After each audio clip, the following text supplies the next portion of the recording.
before TechCrunch, no one knew how to start startup. You did if you were in San Francisco or the Bay Area and you were in these backyards, right? But no one else in the rest of the world knew this. There, I started to reach out to journalists at TechCrunch and stuff, and they basically said, go away. What did you say to TechCrunch? No one's going to tell this story. We're just going to have to take that on ourselves. So we talked to some prospective LPs, and basically they told us to get out of their office. What's your relationship building strategy? You can't rush trust. People have been reading AgFunder news for 4 or 5 years. How long until it became a revenue generating engine? It's probably sources about 2/3 or originates about 2/3 of our seed stage and pre-seed stage deals at this point. You talked about the importance of storytelling in founders. What are some things you've learned about being a good storyteller? Venture's so much about storytelling. The media piece is the way that you distribute that story. We program computers with code, and we program people with stories.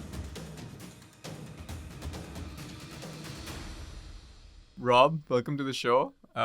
Thanks so much for letting me know next time you're in SF. Well, thank you. This was super last minute. We made it work. Well, thank you for having me. I remember the first time we met over breakfast at Backhouse. You told me about how you started AgFunder, and it was such an incredible story. I was like, okay, we have to either do a fireside or record a show together, because it had a media first approach before. I think now everybody tries to go down with that approach. For 2012, it wasn't common at all. It was when VCs were still, sort of these secret operators, and they found you, you didn't find them. Right. Right. But even more interesting was the fact that you told me, and you said that it's because you couldn't find another job in the market. Right. It's because you started the VC fund. Right. I think the story is probably more interesting leading up to that moment, and maybe we can dig a little bit more into your early upbringing and what led you down the path you were in all the way up to your PhD. Oh, geez. If you want to go way back, I'll give you the fast version of it. So I grew up in Canada, did a undergrad in computer science philosophy, did a master's in AI and virtual robotics, and then went to Yale for a PhD in computational biology. Now that sounds like a kind of a somewhat normal path. I was actually kind of grew up in Canada. I had ADD and dyslexia, and grew up single mother, and so I didn't do very well in school. So I was actually also a high school dropout. So after high school, traveled around for a few years, and then started reading like classic novels, Brothers Karamazov and lots of Dostoevsky, and decided I wanted an education. So that's sort of what started me down the path. Started taking philosophy, computer science. We became really interested in AI and robotics, which I did my master's in. And then for Yale, I went there. I was kind of under the impression that there's this sort of Marvin Minsky school of thought on how to do AI, and it's just basically really smart people brute forcing their way through it. And I thought that's never going to work. Did work, but I was convinced it wouldn't work. And I thought there's a perfectly good example of intelligence out there in the world, and that we could sort of let's use that and reverse engineer the salient components of that. So I went and went to Yale, worked under a MacArthur fellow there. He worked on the evolution of evolvability, and this was sort of my thinking was, well, if you can understand how to harness evolution, we can use evolutionary algorithms to develop complex neural networks. So went through that process. I was turned down. I tried to use very early versions of CUDA. I was trying to get my department to buy graphic cards back in 2006, 2007, so that I could run these sort of big neural networks. And they just said, no, we're not going to let you buy computers or graphics cards, gaming cards.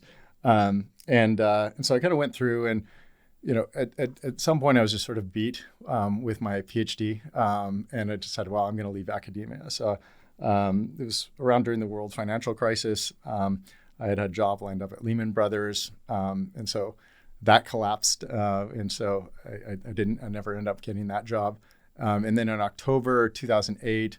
I was going through interviews at BCG, McKinsey et al. So you kind of do the consulting thing as a PhD exit path there, and they called midway through the week and said, look, the market's crashing.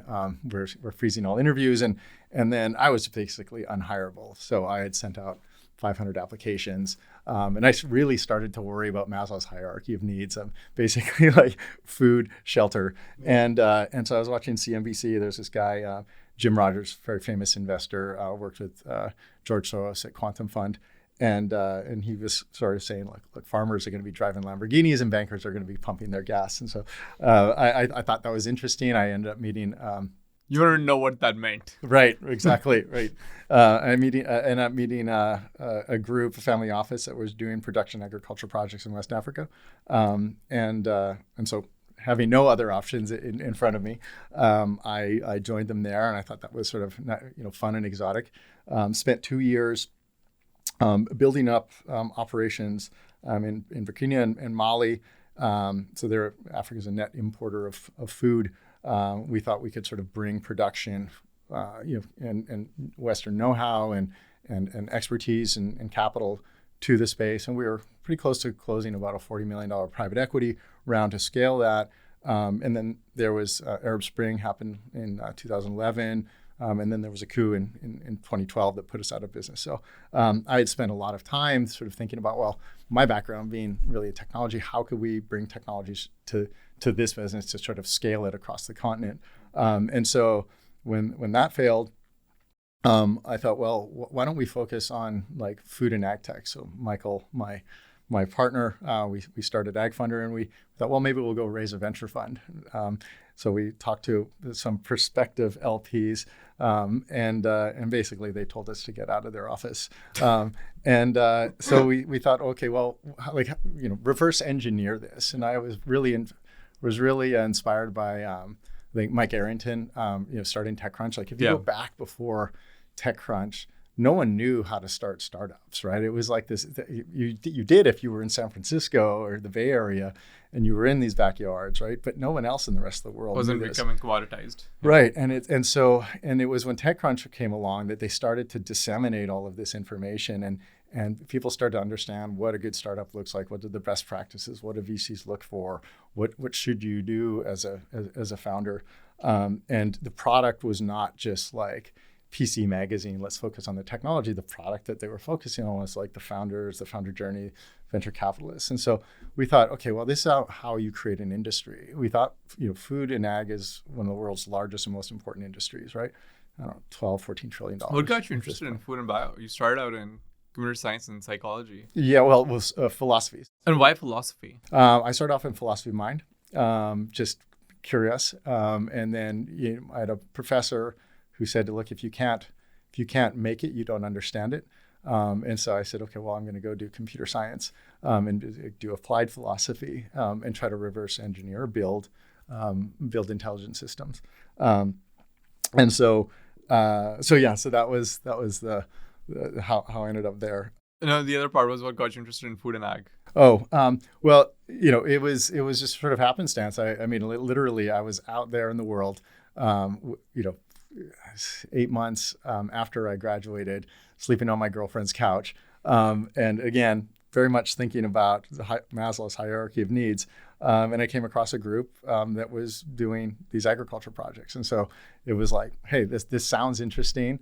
It's not something I was necessarily trained to do, but it's better than sitting around on a couch, right? And so I joined it. And you had some exposure though through computational biology as your PhD focus. Certainly. I mean, we did a lot of work in biology. How did you end up in that? In computational biology? Yeah, computational biology. It really came down to, so when I was doing my master's, again, I was kind of really convinced that like, look, we're trying to brute force our way through AI, and you really needed to look at nature for inspiration on how to solve this problem, because nature has solved this problem. And so why don't we start there as opposed to brute forcing our way forward? And so what it really came down to is thinking we needed to come up with another way to do it. And so it was going into a biology and evolutionary lab versus another computer science lab and just doing what everyone else had been doing for the last 20 years. Little did I know that just scale it, throw more compute at it would work. And that was always quite amazing to me. I actually there was a period when Seedrock shut down in Africa, where I had applied. It was 2011. I had applied to Jeff Hinton's lab for a postdoc, Jan LeCun's lab, and Andrew Ning's lab, and they all wrote back to me. They were just regular professors at the time. Yeah. It was basically like, we've got no money, go and do something else. And then a year later, the breakthrough paper came out, and everything set on fire. So, anyways, I've got a deep fondness for AI. What was the paper that came out? It was Attention is All You Need? No, it was the AlexNet. It basically character recognition. So and I'm going to probably get the specific statistics wrong, but the idea here was character recognition was AI could do it like 76% accuracy, and AlexNet comes along and it's like all of a sudden it was like 82%, and then it was like 6 months later it was like 87%, and then within like I don't know, a year or two it was like superhuman, right? And so you had been stuck for so long. And then all of a sudden you started to make these incredible breakthroughs. And that's when people started to really get, excited about AI again. I mean, AI had made so many promises for decades. There's been several dark winters of AI. Yeah. Marvin Minsky used to talk about back in the day that we'd have AI in sort of 10 years. And this was like back in the 60s. And so there's lots of promises and lots of failed promises. So. Okay, so food and ag, Maslow's hierarchy of needs is what led to it. You happened to meet people working on agriculture projects, and that got you interested. And you had, through computational bio and as your PhD, sort of major, you did have some exposure to how you could combine technology with agriculture, right? And that was, I guess, that was your contribution to the sector, or is that how you thought of it? Yeah, I mean, what I thought about is, I come at this as a technologist, and so I thought, well, you have one of the world's largest and most important industries, and there's pretty much no technology that can't integrate this, or that no technology this sector couldn't use and integrate. So it seemed like a great place to play.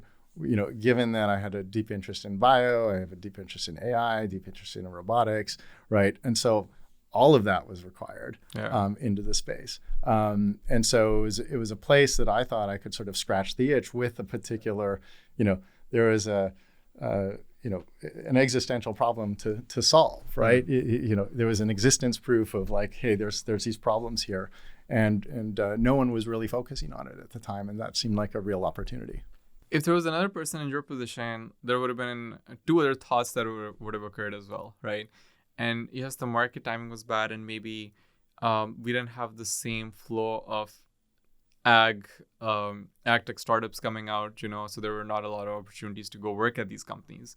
But then the other, I think, thought also ends up being, should I start a company in this space? Right. I don't think starting a venture fund ends up being the first thought for someone who's in that stage.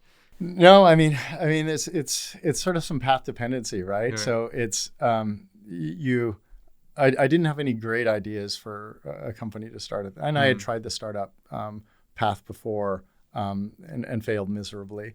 Never even got to the point of actually raising any money for it. How do you define miserable failure? So it was during the world financial crisis. I taught myself about 1,000 words, 1,000 characters of Chinese, about 1,400 words. And a bit mostly it was when I was running experiments, I was at New Haven for a summer, nothing to do. And so I did a whole sort of year one and year two of Yale Mandarin Chinese. And so from there I started thinking, okay, well, how can I learn this better? And so everyone you talk to says, "Oh, watch a lot of movies and TV." That's how I learned how to do it, right? And so I tried to do that, but people speak very quickly, and you're writing things down. And I thought, well, I can just overlay an app over this. And so I had this idea for what I end up calling Babelflix, to learn language through TV, movies, music videos, and so I built an application which sit over sort of any kind of media content, and so it would give you dual lingual subtitles, for instance, and so you could click on a Chinese character, and you could see the word definition. You could click on it, and you could see all the occurrences of the word, and you could sort of now create sort of flashcards, and because you've got the structure of say the movie from the transcript. There's a lot you can do with that. Like just you can process it, analyze it, create like flashcards, work frequency lists. So you can do a lot. So I put together a prototype of an application, but it was a world financial crisis. I had calls with Redpoint and Sequoia, and everyone said like, look, go get 100 users, paying customers. And I'm like, well, that's great and all, but you need a content delivery network at the time to do this. And I'm like, but I need $100,000 to have a content delivery network. I couldn't have done it. You just didn't have servers that could pump video like that. And so we tried to raise some money, $500,000, and just failed miserably. So I spent 6 months on friends' couches after didn't get anywhere building that. So anyways. Do you think about it? Did you, along the last 12 years, ever have that urge to go full time with the company you were investing in, or did you have that urge to start a startup? I mean, I did I went down the path, but I always thought that AgFunder was also effectively a startup, it is right? A startup, yeah. So, and it's just like, do you like to build things? And so like our thesis with AgFunder was, okay, no one's going to give us money, so let's start with sort of changing hearts and minds. And how do we do that? We build this media publication. And so we started AgFunder News, and we did some podcasts, we did some video interviews, and we started to cover the space. This is back in 2012 when TechCrunch was still new, and TechCrunch was still. I mean, well, TechCrunch was 7 years old, but like we kind of made it the TechCrunch for food and ag. But startup media was still pretty nascent. Yeah, very, very, very, very, very nascent. And so we built that up, and today we've got about 100,000 subscribers to our weekly email list. We've got a full-time journalist team, really, really talented team of journalists, and we've published probably 50 investor reports, like covering all over the world, Asia, US, global, and so we kind of made the financial case for it, what is out there, and then we sort of got a reputation for like, okay, these are the guys in food and ag, like, and this is it's a big industry. Climate Corp about a year later was acquired for about $100 million. And then it took a while, billion dollars, billion dollars. And that was the first like $1 billion ag. Right. And so people started to kind of get excited, and I think that was also a critical moment because people started to get excited about things outside of traditional Silicon Valley, SaaS and consumer, right? People are like, well, maybe there's opportunities in industrial out there. And that was one of the big flagship opportunities. So, Dave Friedberg did a great job building that up.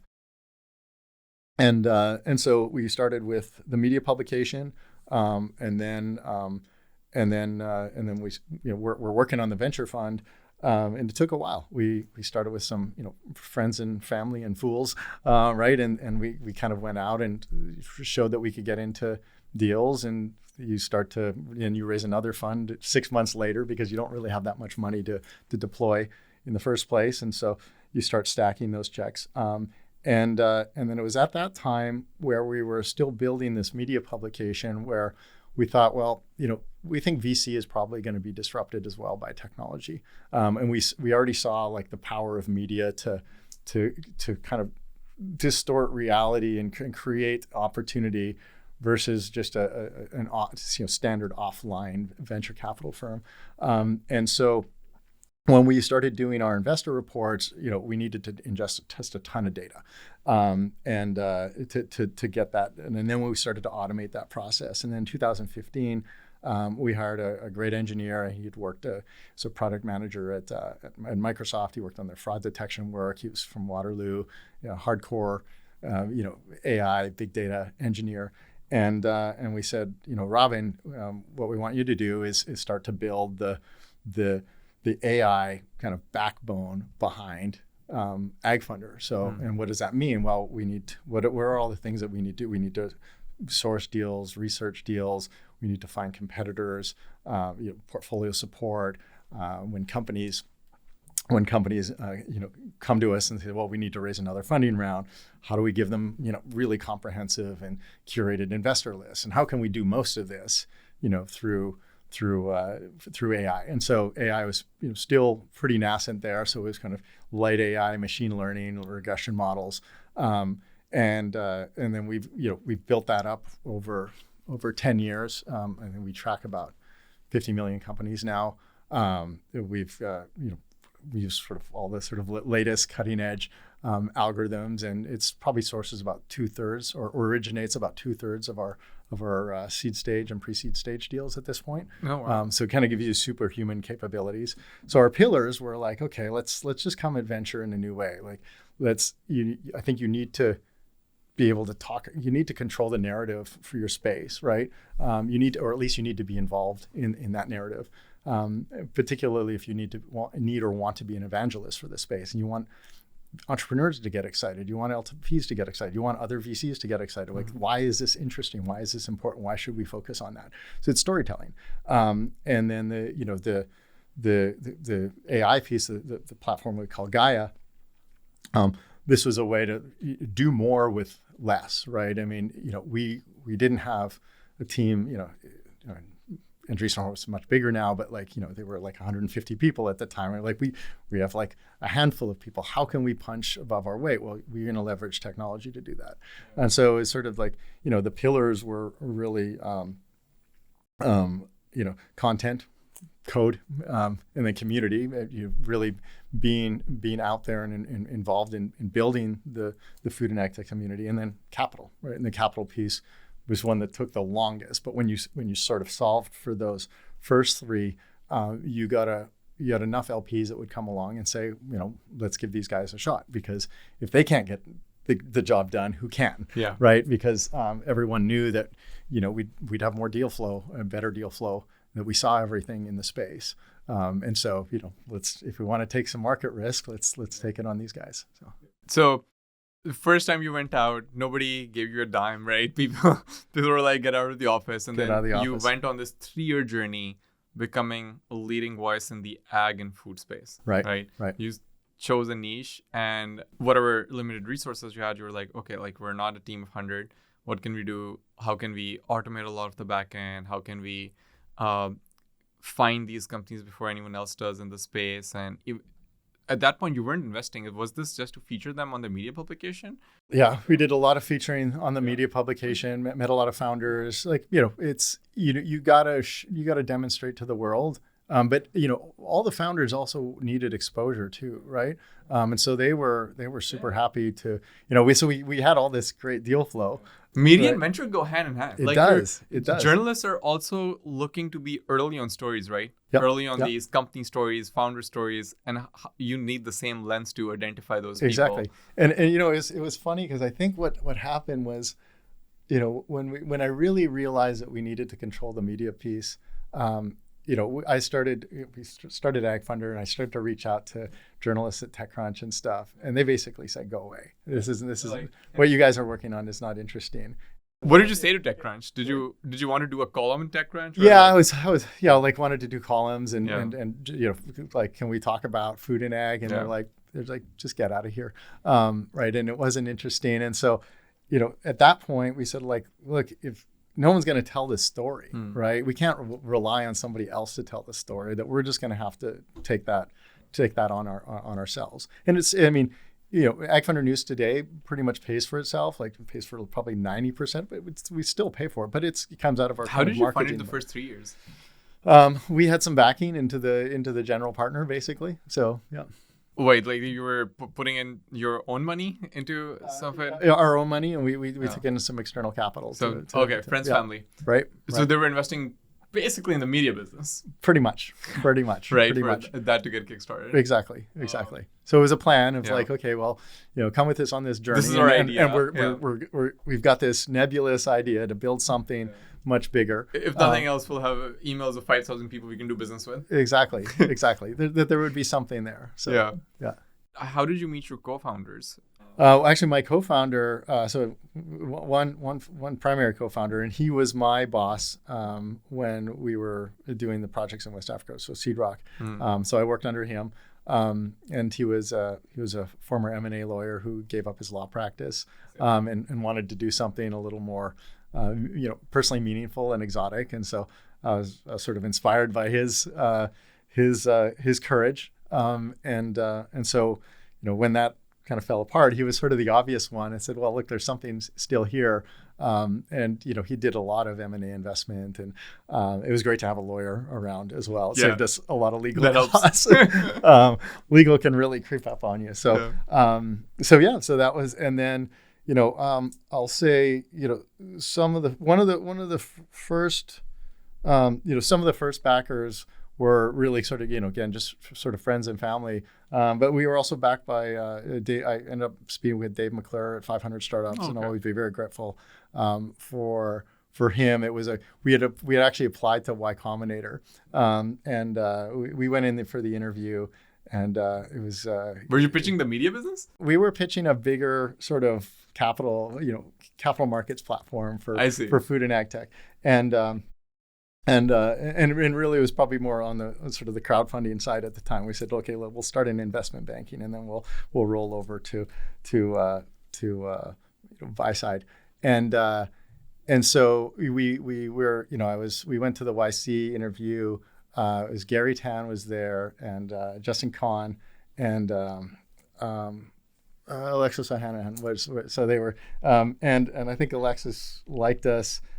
Justin did not like us at all. He was very aggressive. Thought this was like the least interesting, least sexy story. He's like, well, why don't you guys just go do a $250 million private equity deal? I'm like, that's just not something that's easy to do. Yeah. And Gary Tan was similarly skeptical. So, but we end up speaking with Dave Leclerc and 500, and so he got behind us, and I'll always be forever grateful. It would have been, that was probably a make it or break it moment. We didn't burn. Did a you lot get of into money. their accelerator? Yeah, we ended up going through their accelerator, and we raised $1 million on demo day. Oh wow! So AgFunder, the media and capitals platform, ended up becoming part of 500 Global. Right. Before, I did not know this story. Yeah. That is so interesting. Okay. That's your first million to bankroll the media business for the first 3 years. Yeah. I mean, we raised some angel capital before that. So probably like 500,000 before. And so. How long until it became a revenue generating engine? Probably 2000. We had kind of held off on trying to generate revenue from the media business, in part. Probably we were being a little too purist, and thought, well, let's keep that kind of piece clean, and I guess we were probably worried about being considered too much of a media company, right, and so we called it AgFunder News, not just whatever. And TechCrunch had that problem as well, right, because TechCrunch started as a media company, and then Mike Arrington started Crunch Fund, and there was this kind of and crossover. Then there was Crunchbase, and people were kind of, they felt that there was a big conflict of interest, and so we kind of got ahead of it and said, like, we were coming in with 100% conflict of interest. Don't make no mistake, we're going to build a financial platform around this, and we're going to run this media business.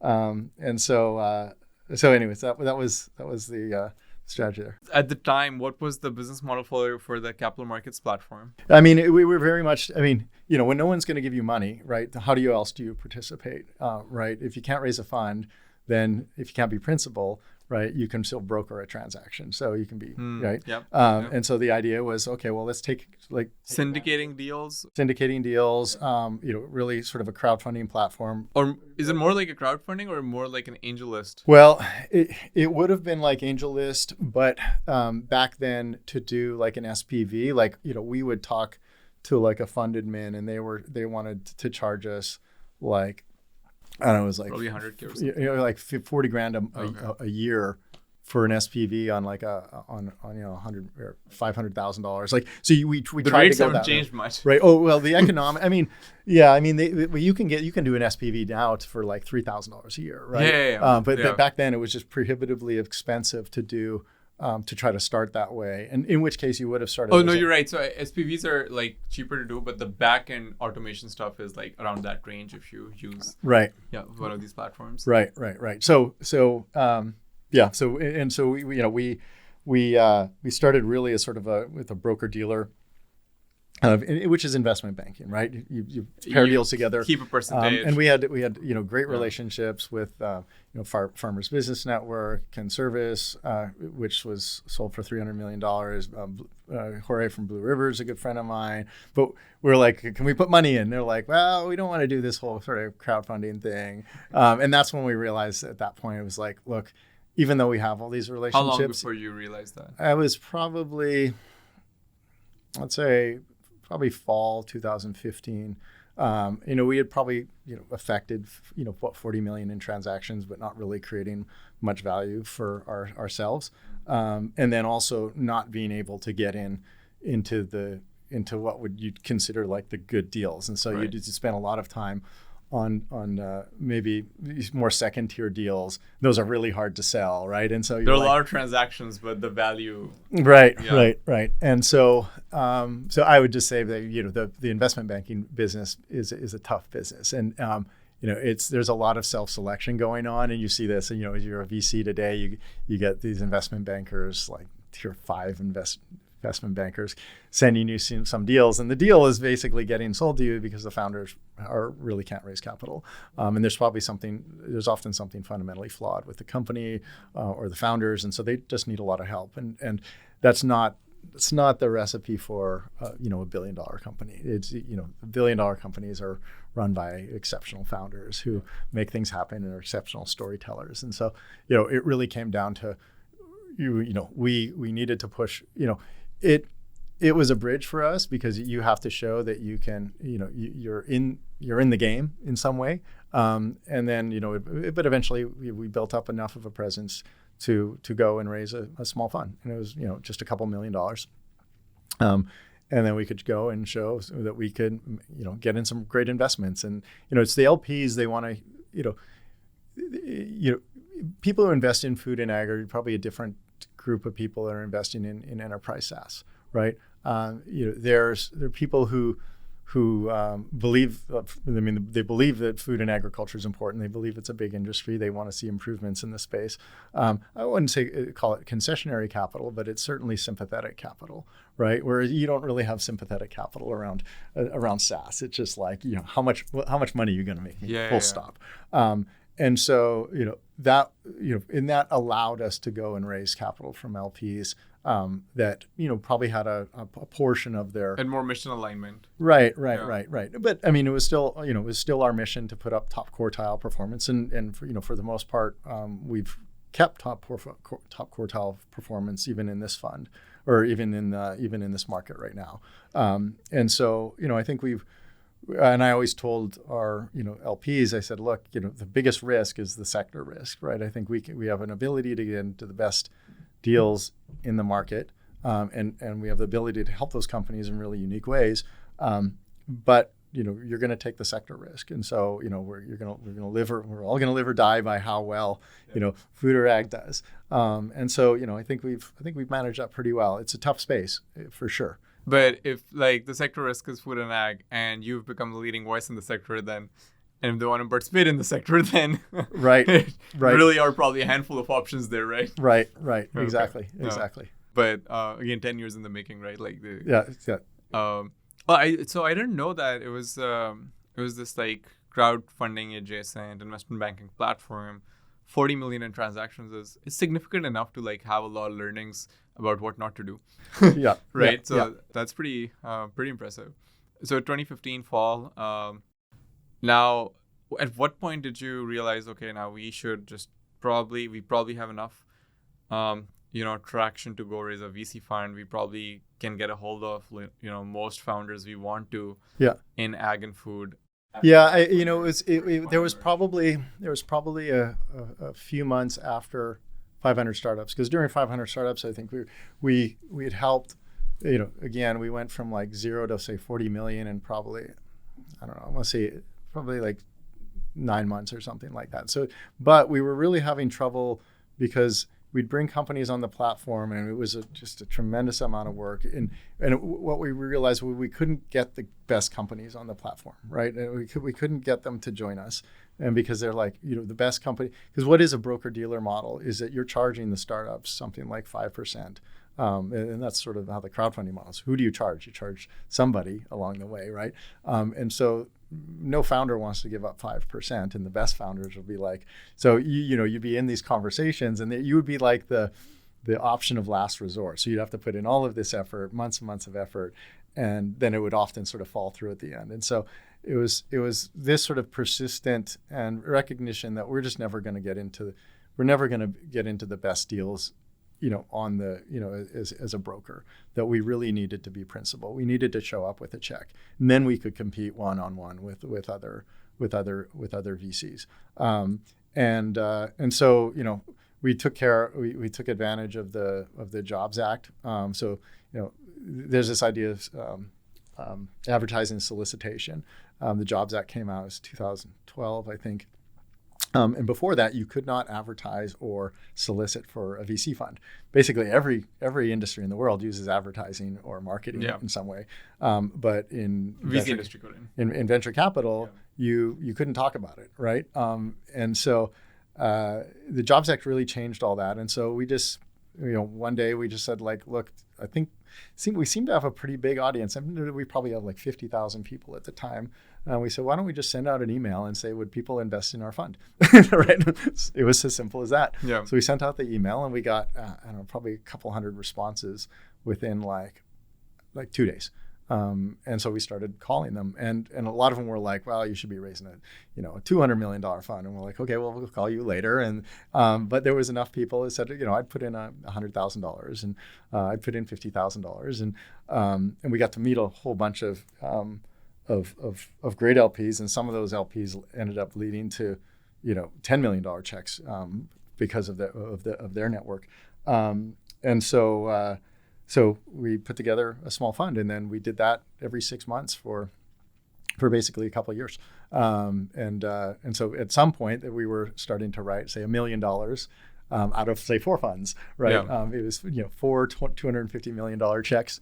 But we just sort of built it up that way. That's incredible. That doesn't work, by the way, unless you have distribution, right? Because if it was only because we had this massive audience that was sympathetic to us, that read all of our investor reports. Trust is, you can't rush trust, right? And when we were in the market there for 3 or 4 years at that point, people have been reading AgFunder news for 4 or 5 years, and that's when they say, okay, well, I know who these guys are. You just don't knock on a door. Even today, we're not very successful if we just go and knock on some strange door. I think nobody is. Right. And say more. I think that's something like anyone who's out in the market fundraising can learn from. The trust can't be rushed. Right. And that's why I like marketing over sales. You go out, you say, here's what we do. You demonstrate value, you demonstrate competence, and people will find you, right? And so, some people can go out and just, knock on doors and be very successful. I think you have to have a very particular story. Like, okay, well, we were the first 3 employees at Stripe, and we're going to start a $500 million fund.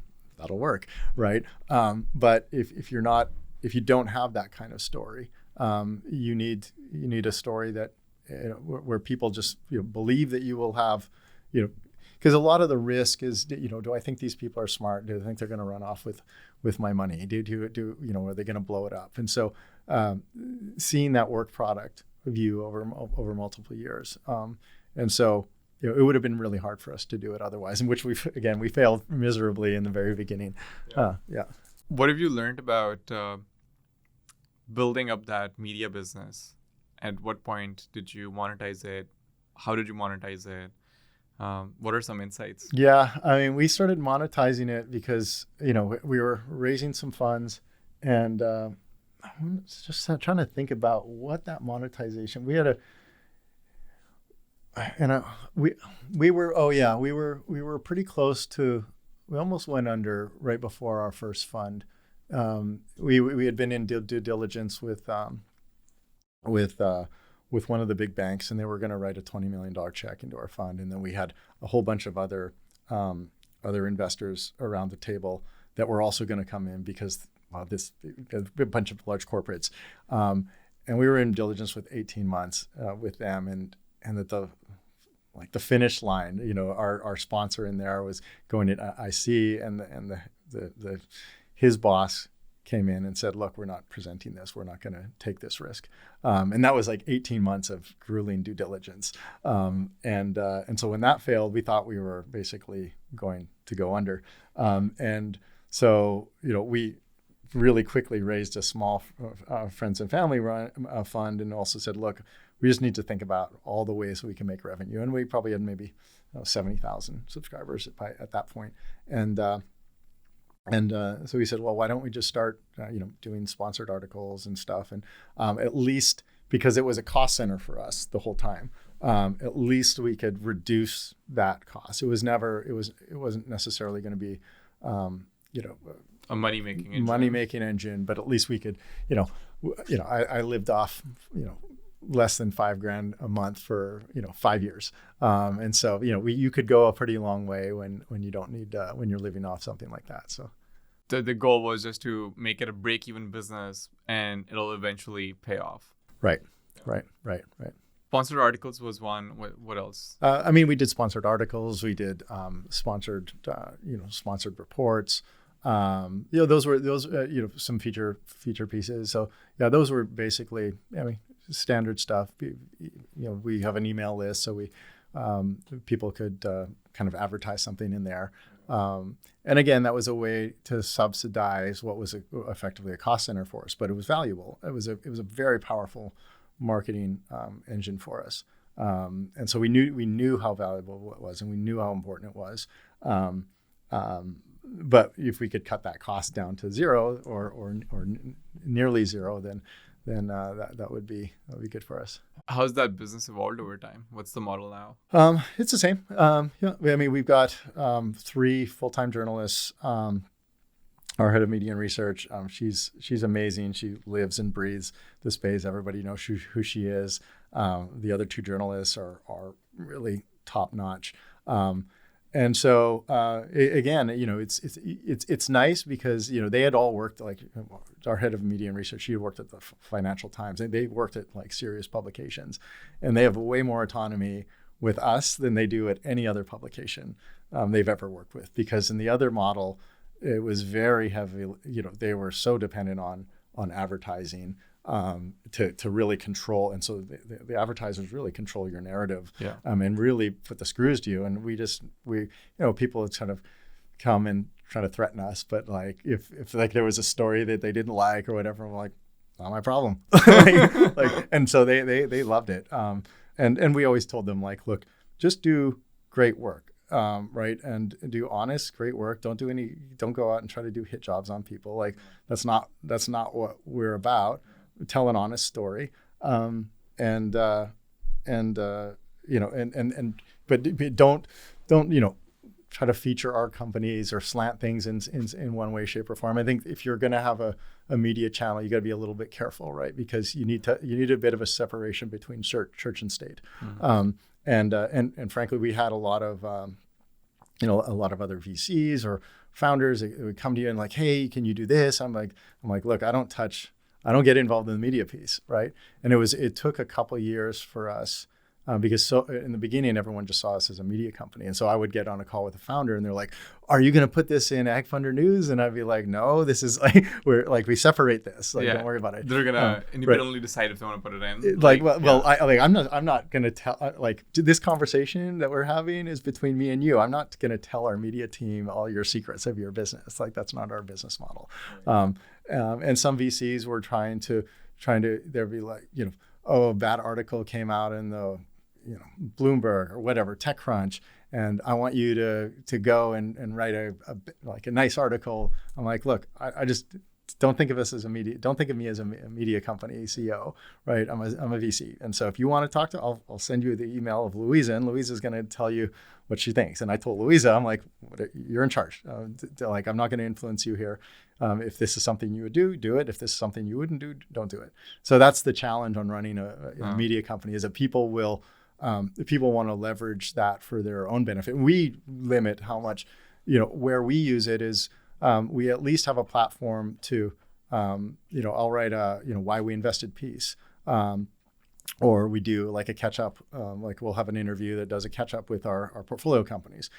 Just give them, or, they always, when they do a press release somewhere, they always get a AgFunder News, feature piece. But, it's, so we kind of can guarantee some coverage, which, again, most VCs can't, or they really struggle. And frankly, because of that relationship, we've met, journalists at, TechCrunch, Wall Street Journal, New York Times, and built great relationships there. So we can also often help companies when they need press too. So because we have those relationships, the media, the big media companies are always looking for data. For instance, Wall Street Journal will say, hey, do you got data on this stuff? So we have, good relationship. Here's some data on this. And if we have an interesting story that we think they're interested in, we'll call them and say, hey, because it's a two-way conversation. So that's been helpful. But just the media piece in venture, because venture is so much about storytelling.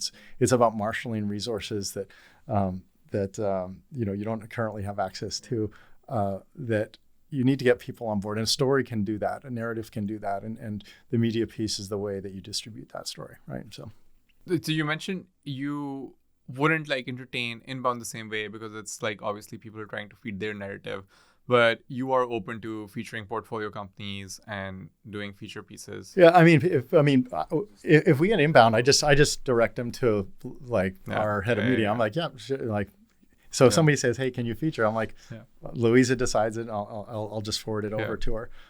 For our own companies, we try to write that generally from a first person perspective, right? So, I'd like to think it's it'll be like Rob, founder of AgFunder, and now I can speak personally about what I think, but I don't.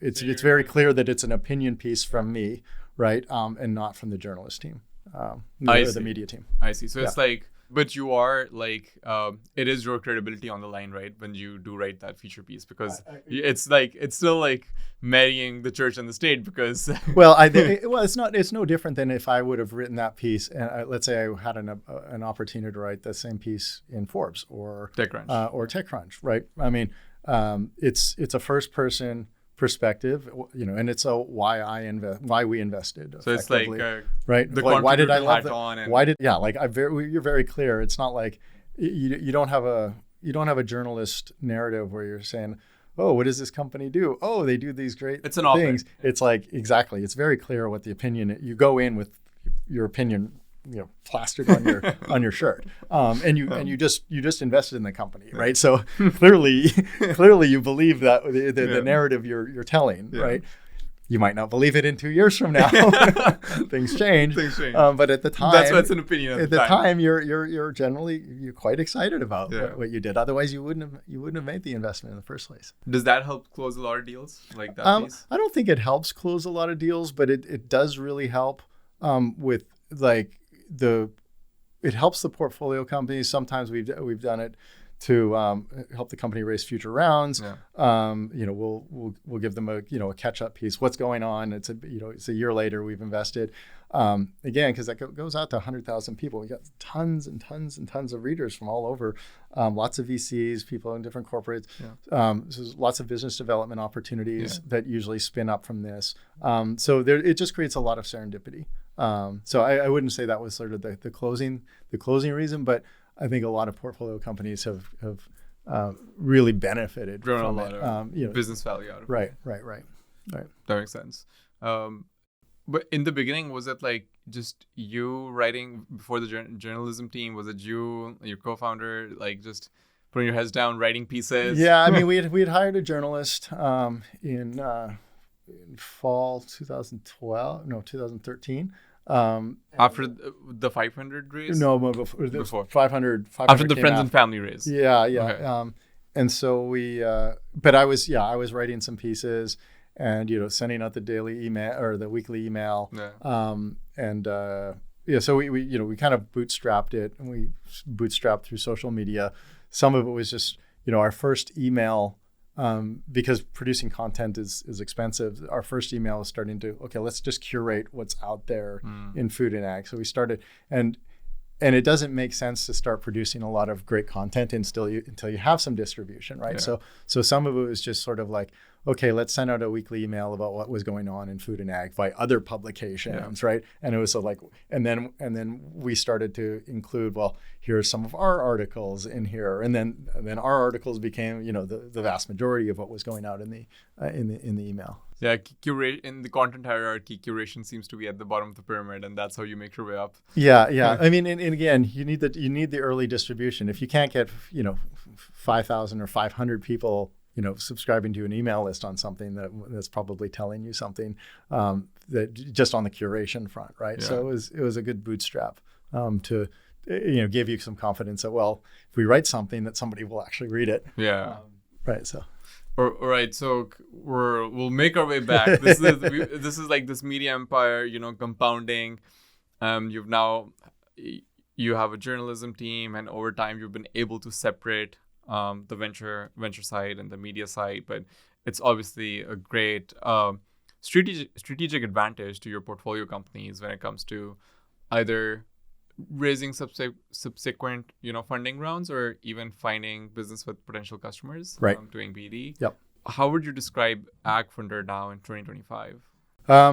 So I mean, we've evolved our thesis a little bit, right? So because we work in a vertical, the idea is, we need to solve problems in food and ag, and we've for the most part, for a good say the first 8 years, we could take a bunch of technologies that were on the shelf, we being founders, and we could put those together and find an application in food and ag to deploy that technology. And some of those were platforms, so some of them were cutting across different industries. Probably 8 of our first 10 investments were AI. That was sort of my background. So we did a lot in robotics and a lot in synthetic biology. But you got to a point of saturation where, you tend to need a new technology trigger, right? Or some sort of policy change or technology trigger to answer the, what's different and why now question. And, when we've taken the first 8 years of technology, most of the big problems are currently being addressed or worked on by startups today. And so there's not very many new startups that come along that are like, wow, here's a big market that everybody missed for the last 8 years that is not relying on any new technology. It just doesn't exist, right? And so you see a lot of derivative stuff. And so we've evolved quite a bit from core food and ag to, what are the things that are really adjacent to that? What are the rate limiting factors that can unlock this industry, but probably also unlock other industries? And because of our sort of deep relationships with tons and hundreds of corporates in the space, we can talk to them and say, is this a real problem for you guys? And if it is, if I brought this company in, would you talk to them and would you buy from them? Yeah. Right. And so we can really sort of help on the sales side. And so people really think of us as like, they'll hear something about like crop protection or driverless tractor. I'm like, yeah, we did that like, 8 years ago. But so what is really interesting now is for us is different platforms that underpin the food and ag industry. And look, we may have new technology triggers that come along with the AI and robotics that allow us to revisit some of the things and some of the problems in the core. But until we see those changes, our focus now is on platforms that cut across multiple industries. So, we've we recently invested in a company called Lumi, which is conversational analytics for their customer supply chain data. So it could be, this sits over like Oracle or SAP or Microsoft Dynamics or whatever. And you can just ask questions in real time and just say like, tell me about the shipping delays, in the port of Morocco, right? Right. And you can get to real time answers that are not answered by dashboards. And it was a great team. They spent 8 years developing supply chain software. So this is sort of very AI, very SaaS. But when we talk to a whole bunch of the corporates, I mean, they have no idea. They one of the biggest bottling companies are like, look, we have 300 dashboards, and we have no idea what's going on in our business at any given time. And when they have a question, they send it to the analytics team. The analytics team builds 100, 200 lines of SQL, right? 2 days later, they give the answer and somebody says, okay, well, now can you do this, right? I mean, AI is very good at that and can give you answers in seconds. We invested in a therapeutics company, which is kind of Ozempic for pain. And so you're like, well, what the hell is, what the hell does pain management have to do with agriculture? And well, if you look at all of the pain management solutions in animal health, they all came from human health, right? But it's actually worse for animal health because no one's going to give a farmer a 40-pound bag of opioids and say go give that to your cattle or your chicken or your pigs, right? So animal health, they don't have the great solutions for pain management. Now the big market is human health. Pain is a $100 billion market. If you solve that, that there's a multiple unicorn company there. But it would be a technology like that where if we invest early there, we can be the ones to help then bridge that gap to bring it also to the animal health industry, right? And so again, we're thinking more in terms of platforms. We invested in a company called Ubiquity, which basically makes an LED-like form factor. It's actually a photonics laser photonics system for emitting far UVC light. So, but it's a wafer about this will produce about 1,000 of those chips. And far UVC is basically very powerful photonic disinfection. If you had a light bulb in here, it would be non-visible, so you wouldn't see it at all. It'd probably shoot out about 5 watts and basically would kill any sort of ambient germs, but wouldn't be cancer causing. Right. There's no and so during COVID, people started rediscovering these things called excimer bulbs, big brittle mercury bulbs. You pump like 1,000 watts in, get 40 watts out. Very brittle, very expensive, and they use these to clean hospitals today, to clean air. But if you could do this for a little bulb like this for say $5 or $10, there's kind of you could have one in your Chipotle, so they don't have salmonella poisoning. You could have it. You could have one in your fridge. You could have one on your. You could have one in your vacuum. They are using these today in vineyards to deal with powdery mildew. So there's sort of lots of applications with photonic disinfection. Agriculture, given and food, just given the sort of the biological sort of nature of it, is a great use case. So again, is like what you consider a food and ag company, you got to really sort of step back and say, well, what is sort of, how can we help the industry, right? Yeah. Ultimately, and that's sort of how we. And what are the today. different ways in which technology is going to touch the industry, and different technologies will be at different stages of readiness for adoption. Right.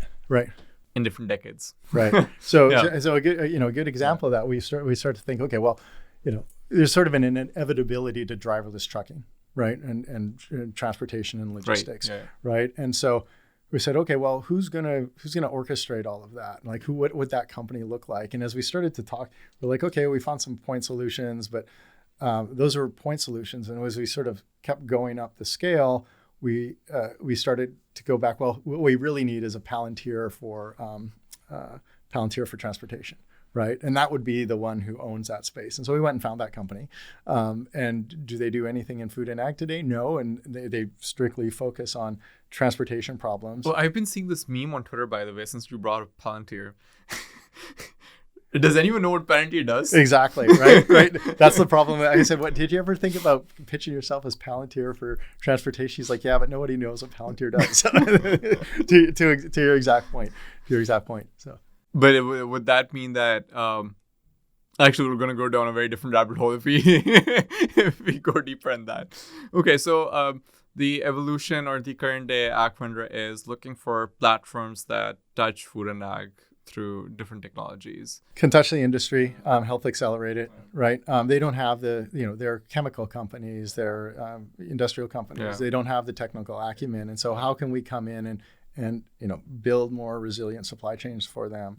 How can we solve problems, more fundamental problems that they just don't have the DNA to solve? And I guess the part of your edge for meeting founders there and helping them actually probably at the earliest stage identify these problems, and at like a later stage in their journeys probably articulate these problems better, is the hundreds of customer relationships you have. Yeah, I mean, right? We do a ton of customer introductions. Right. A ton of customer introductions. How do you manage the customer relationships? Is it through the AGM annual conference or? We in some ways we don't have to, and they all know. Like, we have 100,000 subscribers. They all know everybody. So it comes back to media. They all know who we are. Yeah.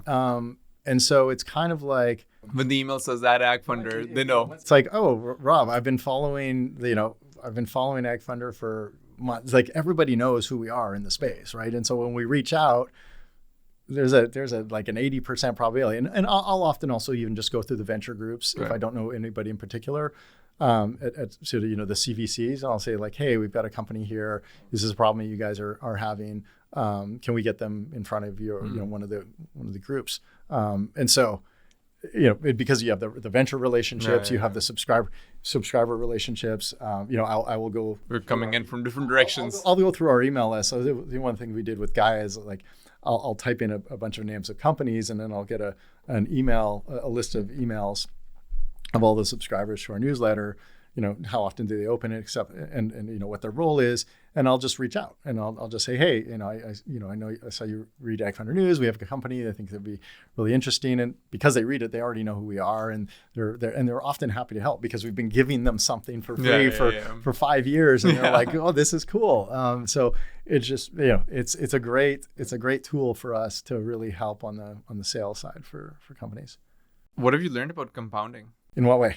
The media business has compounded. I'm sure the investment businesses like compounding. The fund sizes have gotten bigger, and you're raising another bigger fund than you have before. So, yeah, I mean, time. And started out from you're getting kicked out of doors. Yeah, I always just say you need to have resilience, right? Because when you're at the beginning part of a compounding journey, nothing seems to be moving, right? And then you get, it's almost like you need to, and I even this is with startups, right? Sometimes it's just keeping your burn low so that you can stay in the game long enough for opportunity to happen. And when your burn is too high, you get tapped out too early. And so compounding is a lot about patience more than anything in some sense. Like, if you're lucky, you get immediate, compounding, but that's a quite rare event. Yeah. That's a fair point. Yeah. I think about how many companies die because founders lose optimism. And is that correlated with persistence and resilience? I think that's something that Ben Horowitz had talked about, like just what is that resilience of the founder to push on. We had a couple of companies that, one recently sold probably too early, and the founder was they were just tired. It's exhausting. I don't think people, heavy is the head that wears the crown. right? And I don't think most people have any clue how absolutely exhausting and consuming being a founder is, because it's waking up at 2 a.m. in cold sweats, and how are you going to make payroll and all that stuff. And we had those problems just as a VC firm. I ran payroll off my credit card several times, and it's like you get into the state of absolute terror, and I don't think people appreciate how psychologically damaging that is to you. And so it's you got to have a lot of resistance. I think it's interesting. I think companies fail. A lot of companies fail because founders lie to themselves, but it's also one of the reasons that companies succeed. Yeah, right. Because if you go both right, ways. you lie to yourself and you're like, okay, there's not a problem here, but there is a problem, and in the other case, there looks to be a problem, and you've convinced yourself that there's not a problem, and it turns out there's not a problem. It was just we had to wait this through, right? And so you need this persistence, though, one way or the other. You need to be able to marshal that in yourself to get up every day. It's tough. I don't think most people can do it. What experiences in people's lives do you think give them that permission to go just do things, or that build that resistance early on? Or if you reflect on your journey, what do you think gave you that resilience? Yeah, I would say just back to the wall, right? I think if you grew up, and look, and to be fair, I know some people who came from, very wealthy families who are strangely driven and with super high agency, and you're like, look, you could just quit your job tomorrow and you'd be fine. A friend of mine he went to IIT. He's at one of the big funds on Sand Hill, and he sold his company for $300 million. And, he's putting in 60, 70 hour work weeks. I mean, he was working like crazy, right? And probably to the detriment of his health for the last 10 years. He doesn't have to work another day in his life. Right. So why does he do it? Did he have a wealthy family, or he's built wealth over time, right? There's a difference probably there. So I think he was, when you go to IIT, I think you did okay. But and it's also immigrant DNA, right? Immigrant DNA is a big one. Immigrant DNA is an insanely big one. I think if you were born America, middle class, it's just a lot harder. You have to, but agency is worth a lot more than intelligence. And I think I have kids 3, 5, and 7, and they didn't have the upbringing that I did, right? And so I'm like, how do you give them that resilience? How do you give them so that they don't quit? And for me, it was like living in subsidized housing with my mom, and not having a dad around, and just knowing that well, if my mom gets fired, knowing this when you're 7 years old, if my mom loses her job, we're going to be going to the food bank and stuff like that. If it's very, very visceral sense of your back is to the wall and you cannot stop fighting. You cannot stop fighting. And lots of people don't get that experience until they're in their 20s or 30s, right? And they're and so it's too late. It's not in their DNA. Now, that said, it makes for a sort of a fairly broken kind of psyche that's how you fundamentally operate, right? But it is an important driver, I think. I know this is we talked about this over dinner as well in LA,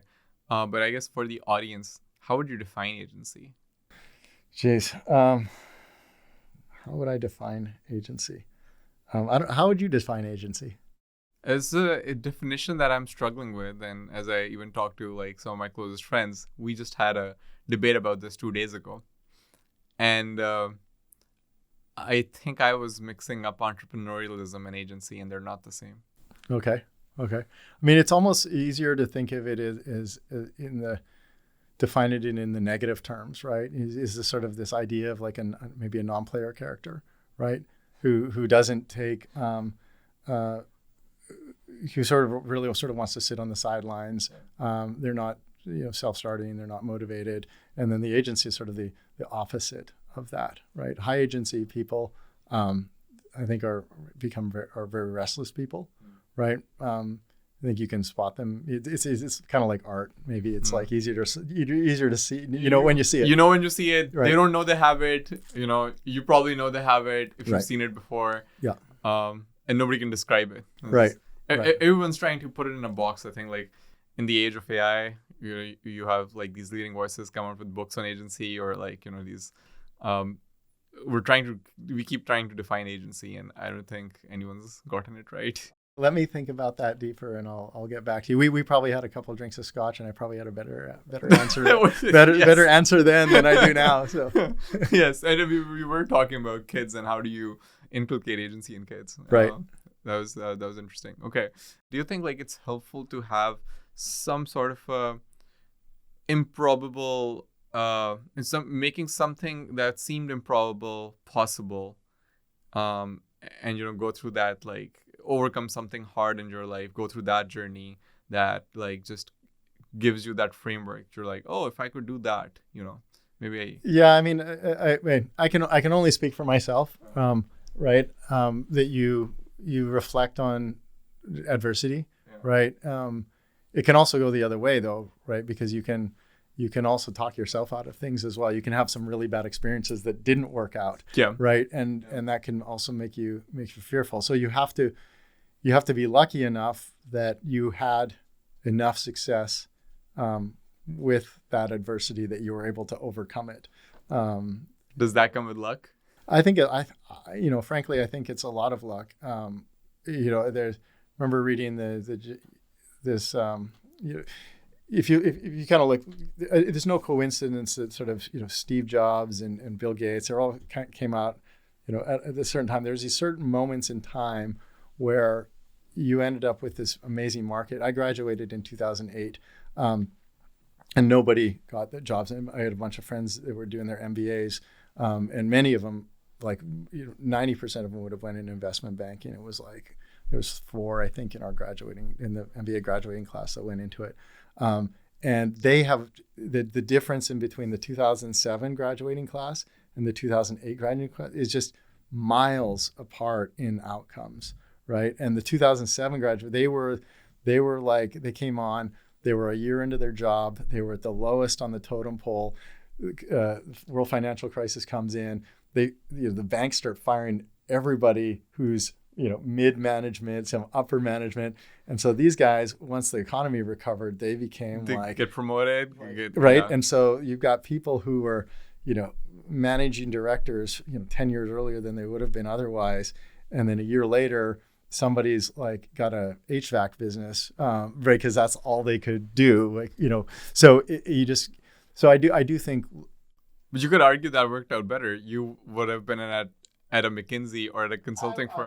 I thought the idea of McKinsey was sort of to try to go to school on somebody else's paid tuition, as it were. Yeah.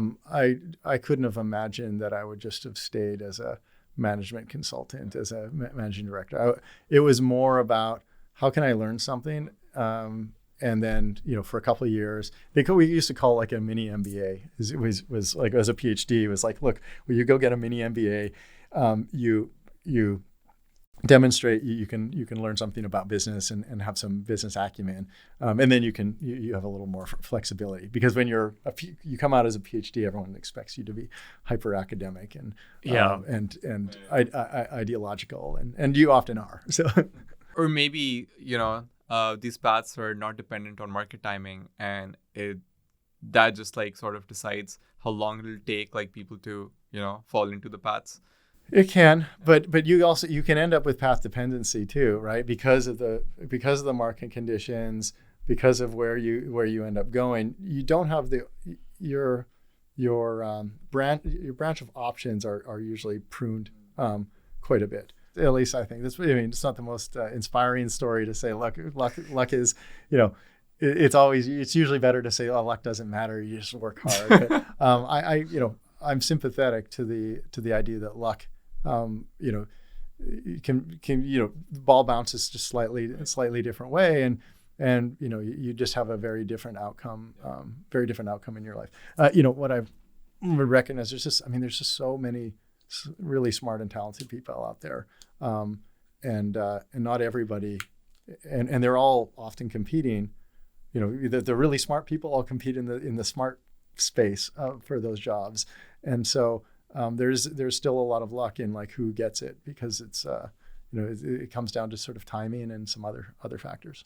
I guess then insight you pointed to earlier becomes relevant, which is agency.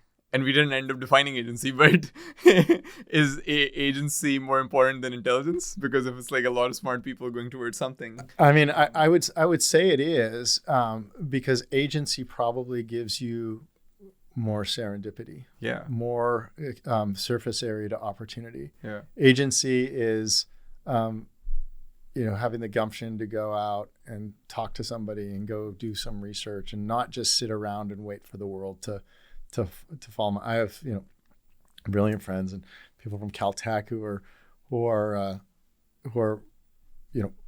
probably not living up to the expectations that they had for themselves, and some of it's just an agency problem in that like they have all the intelligence in the world, but they're not maximizing the use of that. Yeah. We'll keep this for part two, we'll continue defining agency. All right, we'll do it over some scotch, and then we'll get much better conversation. We'll get not water. I see. What future would you like to see in 25 years?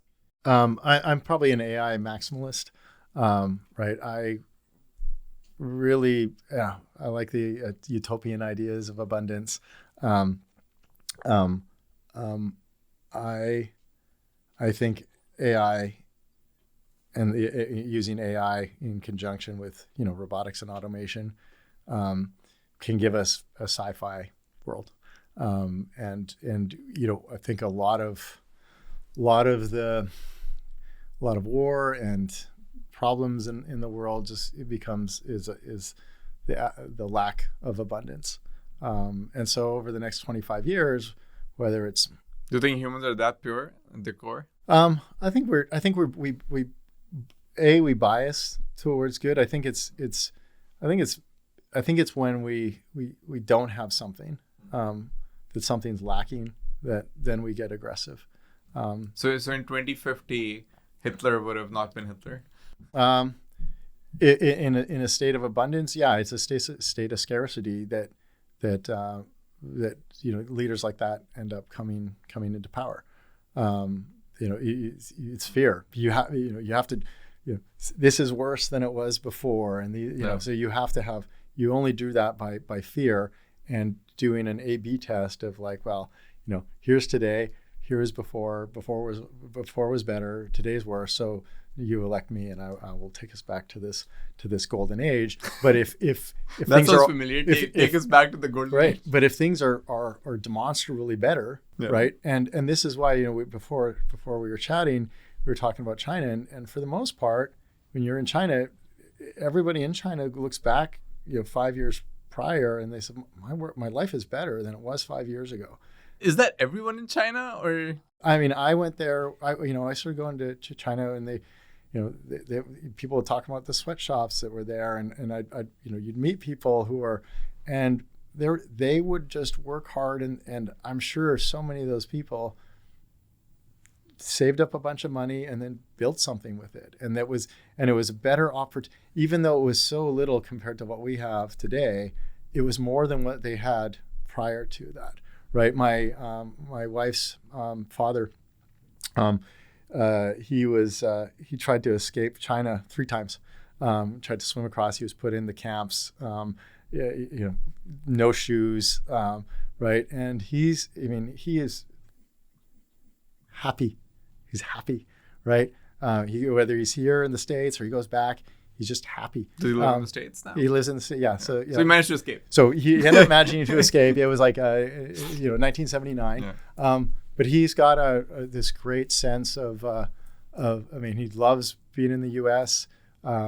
He's very thankful for what he has, because it's what you had, right? That's like we can't look at it as what we have and what they have. It's what they have and what they had. And if you're moving forward in your life, that feels good. It's only when you're sort of stepping backward or stagnant does that. So in 25 years from now, I hope we solve I hope we solve longevity, disease, that we can build, 5,000 square foot apartments for, everybody, that we could all have big families, and that we could, there's just so much abundance for us. Yeah. We have so much land. I don't know if we need apartments. Yeah, well, but people still, location is important. There's lots of land. I could live in the desert. We should probably of Dubai. build more cities. Probably build more cities. Location's important. People still we're still social creatures. Yeah. If given the option, we all wouldn't just live in the how does the countryside. next New York or London or Paris or San Francisco or LA get built if nobody imagines it now? I think we need fundamental. If everybody thinks location is important, then nobody dreams of building that city. I think the practicalities of building a new city in today's economic structure are not there. But the reason, if you go to Shanghai or Shenzhen was a fishing village of 20,000 people in 1978, and now it's 20 million people. I mean, it is enormous, and they built they built it with low cost labor. Dubai is very similar. Dubai is 90s, similar. It's nothing there. Growing like crazy. Now, again, if you if robotics and automation can bring the cost of construction down 90%, we will build new cities of that size and grandeur. Yeah. Right? We absolutely will. It's just that it's the economic cost is too high relative to what people will and can pay. But if we can crush the cost of building, we will build it. We will build it. Okay, I'll bring you back to present day again. To build out this 2050 version of the future, if we were to do a call for startups, or if you would like to see, let's say, 3 founding teams embark on this 25-year journey across robotics, longevity, and AI applied across, something you care about, what would those 3 be? If I had the answer to that, I would go start that company. And I think part of the best part of being a venture capitalist is meeting these rare and brilliant founders who have a perspective and a vision that you've never thought of before, right? Because if I've thought of it, then everybody's thought of it, right? You need somebody who's been thinking about this obsessively for months, years decades, right? And they have a unique insight on the problem. I agree. And I'm not arrogant enough to think that. I agree. So hopefully we meet some people who have insights on these. Right. So maybe that's the call. Right. But and then I think there's some companies people are working on this. I mean, at least Humanoid Robotics, I think is whether it's Figure or Optimus or whoever, that is an enormous opportunity. It's a very polarizing debate around humanoid robotics. Is that because versus specialized robotics? Versus specialized robots. I don't. So I saw this tweet today. It was one of those Kiva robots or something like that. Yeah. They're somebody was saying that they're $35,000, which is more than a Model 3. Right. Model 3 is still more expensive. Yeah. I think you can get them for $30,000 now. But so you're talking a little Kiva robot, and you're this is more expensive than a Model 3. But that's the whole business model right now, right? If instead of buying your second car, you buy a robot, a humanoid robot. But I think it's Wright's law, right? And I did a calculation where if I'm going to get the math wrong on this, but it was basically, if the 10,000th humanoid robot was going to cost, it was $150,000, then the billionth one would cost $4,000 based on Wright's law, a learning law of bringing those costs down. And this is where I think people don't pay enough of attention. I think we'll get down to that $4,000 way before the billionth unit. Right. Way before. We'll probably get there by the millionth unit. But the point being is that Wright's law, right, which in Moore's law is just a special case of Wright's law. Wright's law gives you an opportunity to take something that would have been crazy expensive, like the first iPhone was, $500 million. And now I can buy one for, $1,000 or $1,200 or $2,400 with tariffs. Right? And so with humanoid robots, you have that opportunity to crush those costs down to something that's worth 5,000 or 10,000 or 15,000. With a specialized robot, I think you never gain enough of a manufacturing advantage to crush those costs. And so, it's an innovator's dilemma. At first, you're like, well, these are inferior. Yeah, but I can have 10 of them. And they're just getting better all the time, and they're getting software updates, and they're getting cheaper, and their parts are easy to replace, and all of this stuff. And on top of that, we have humanoid robots can fit in to all of the use cases that humans can, right? Because we share the same form factor, and so but a specialized robot, even just sort of training it. Okay, how does a human do this thing? Okay, they pick it up, they flip it over, they put it in. Well, with a robot, right? You have to train it on different things. So it's just the transfer knowledge that you can get from humans and humanoid robots is probably greater, so that you can make these things far more flexible, far more intelligent, where you'd have to put in a greater effort to try to train. And so your cost of maintenance, your cost of parts, your OpEx costs, your CapEx costs, all that.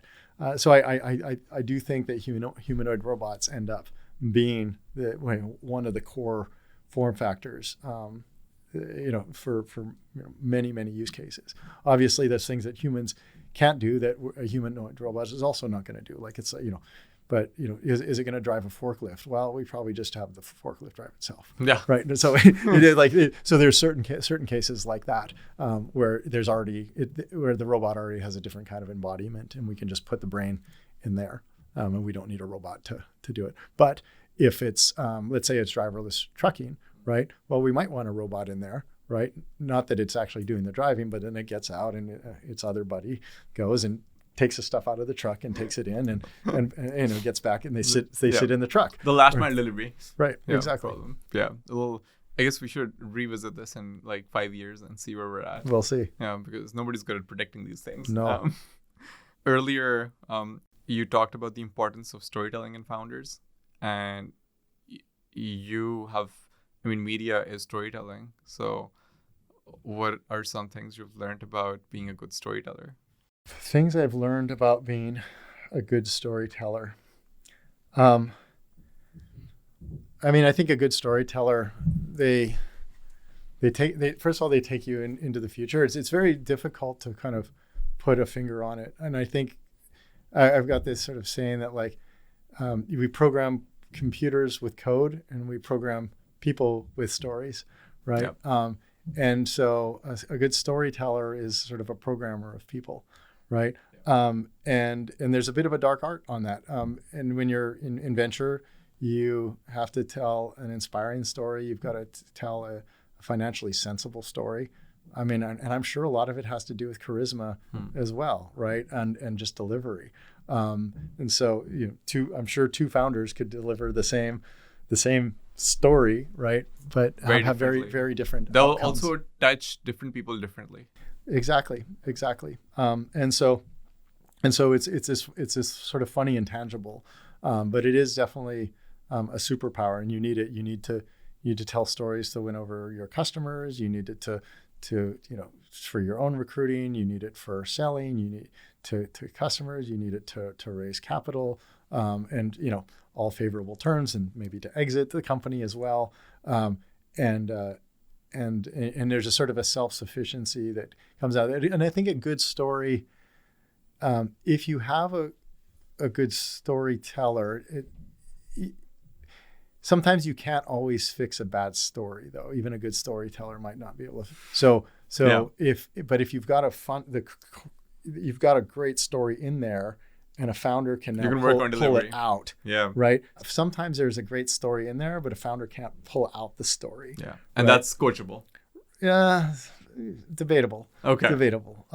So I think in some cases it is. In some cases, like you can cure the sick, but you can't raise the dead. Right. So Okay. some are just it's just not in their DNA, and some can become I think good storytellers, and it helps if you have a great story there. It's and maybe that's sort of where some things often break down is you just the fundamental problem of the company is not even it's not a fundamentally good story to tell. Well, since you brought up DNA, what part of I guess you being a good storyteller was nurture versus nature, and what parts do you think you've had to improve on over the last 12 years of this journey? Geez, I don't know if I'm a good storyteller. So, well, you've had to raise.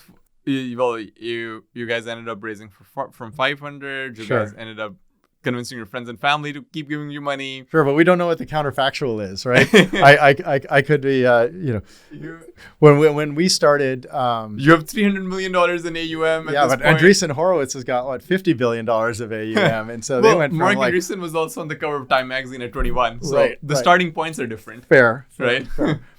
But I think just part of it is just being very curious, right? I mean, I think you have to read a lot. I don't know anybody who's really successful and a good storyteller that doesn't read a lot. And you have to be able to pull together ideas and find new insights into things. So I think you have to be a pretty voracious sponge. And then some of it is just going to be you're pitching it again and again and again and again. And I remember I stayed with a friend for a few months, and he was very, very successful startup founder, and probably came out with a couple $100 million. And so I went and stayed with him after my PhD for a couple months, and we would go out, and he was working on this new idea, and he started to kind of present it to people. And the first 10 were pretty bad, but he just kept repeating it again and again, always slight tweaks every time. And I go in, and after about a month, it was like he pitched it like it was just coming off like the top of his head, right? But it was wildly rehearsed. It was right? reps. It was just reps, right? And so, I think part of that being a good storyteller then becomes, did you get enough reps in? Did you focus on that story? And all basically on the delivery and everything. So I actually did learn a lot when you did 500 startups. The most important thing in an accelerator is the demo day, right? Because it's ultimately whether it's YC or 500 so it was a 3-month program, and we go in, and they had a pitch coach, and not everybody took advantage of that, right? And I was one of them. I know it was like every lunch hour or whatever. And so I was in there, and I was not really excited about the prospect of public speaking in front of an audience of 500 people. And we had a weird, quirky, strange story to tell. So I knew it was going to be really important to tell that story. And, there was probably 50 companies in that batch. And, we came out, we raised like $1 million, and that was probably top 3. And I remember, I think it was Marvin Yao. He said it's not the company, it's not the best company, it's the company that tells the best story that raises the most money on demo day. Yeah. And it was true. It was true. It was the companies that got up there. And so, but I put in tremendous amount of reps to try to get that story down. That was actually probably a confidence builder. From the perspective is, if you put in the work, right, in telling a good story and refining it and getting it better and better and better. Is it reps in isolation, or is it reps with people? Both. I mean, you definitely need feedback. And so even now, when you sort of pitch the fund, like I'll kind of script it out, what I want to say, and then I'll meet some LPs and I'll run through it, and you're getting feedback on where they're leaning in and where they're leaning back, or where so that your first set of pitches are probably not good, but then again, if you just continue to refine it, right, and fix it, it is the reps that give you that. But you definitely need the feedback from the market to let you know. But even often as you're giving it, you're like, that's just not land. Like that's not coming out right. Yeah. Right. So I guess at the end of the day, if you're a good judge of people and you're intellectually honest, you can probably, I mean, if you don't see it, right? If you don't see that people are not reacting the way you want to these stories, then right. then it's the wrong lies you're telling yourself. You're probably not going to course correct, and you're probably going to run into the wall. But I guess other than that, that is the only way. You just put in the reps and lots of reps. I mean, and again, it's probably some intentional practice, because I hear people, they'll give sort of a pitch, but they give the pitch totally different every single time, right? And they don't just sort of start with something solid and make subtle changes and then figure out what's working. It's like they do an ad hoc pitch every version. And so there's no repeatability to that. And I think you need so the repetition is actually repeat, not just.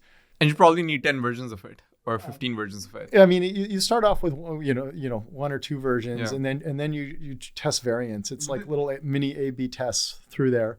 It shouldn't sound like a, recorded audio. No, record player, like just going off, like when you ask about something, it just goes off and like you can't turn it off and you can't, intervene and ask questions, right? Yeah, but you've gone through the mind maze, you've answered those questions a million times, and so you do end up with your little subroutine of answer. So yeah, there was I think this is another rabbit hole, because then I'm now thinking, what makes founders or anyone building anything just jump straight to the product? What do you mean jump straight to the product? Without like walking you through like problems sometimes, or like the idea maze of how you got there, which is the more interesting part of the story, I think, right? And which is how people get buy-in, versus just describing how awesome the product is. So what's the question? Sorry. Oh, no, I'm just wondering, right? What do you think? Like some founders, it's not all. Yeah, I mean, I guess it depends on if somebody tells me something, I'm like, what, that doesn't make any sense. I'm probably not thinking about like, what's this founder journey? Yeah. Like, what is all this? I'm like, okay, explain to me how this works, right? Is this something that's interesting and elegant? Particularly, so we do just a lot of deep tech investment, right? So like there can be some really technical things and in there, and so you may really need to get into the weeds on like why and how something works, and there's maybe a secret behind there, and that can be interesting in and of itself.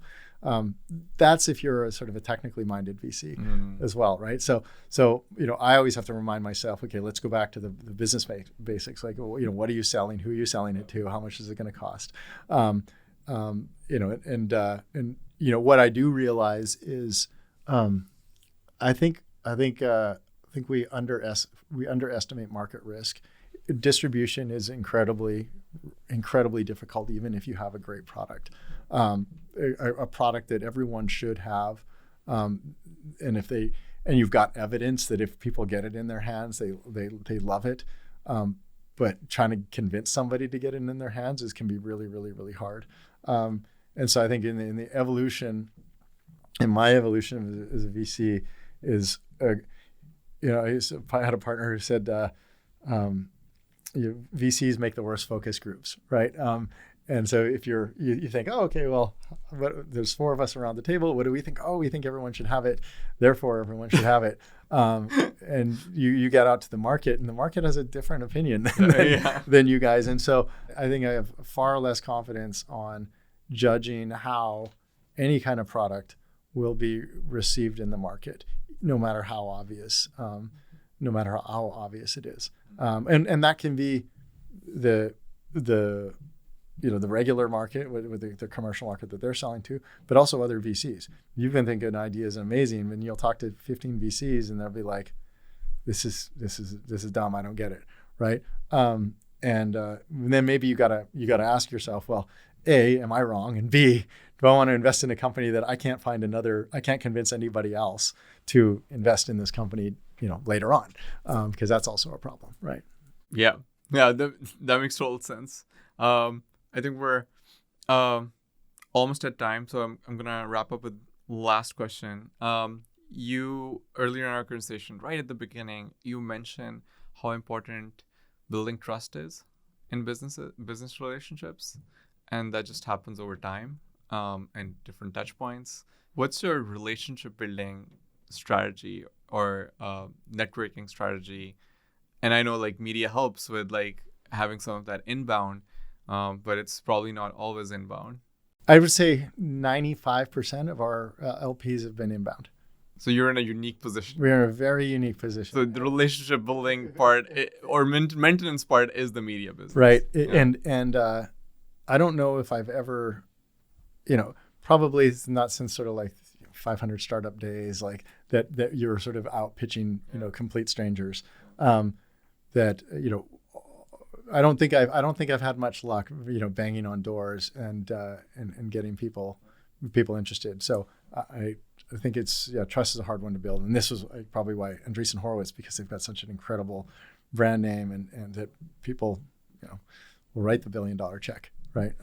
So, do you have any memorable cold emails from back in the 500 times, or just any time in your career? Cold emails that we sent out, or that you sent out. I probably try to forget those. Anything that was cold, and it just was like, you just get used to rejection, and so it's probably the one that worked. I'm talking about a memorable one that worked out, that resulted in a transaction, business, friendship, anything. But people are finding their spouses over LinkedIn these days. I don't know. I did meet my my wife on online dating, so that was probably a good cold outreach. Cold outreach, right? Okay. That's probably my most successful one. We'll end with that. All right, Rob, it was awesome having you. Thanks so much for taking out the time. Hey, my pleasure. Thank you for having me.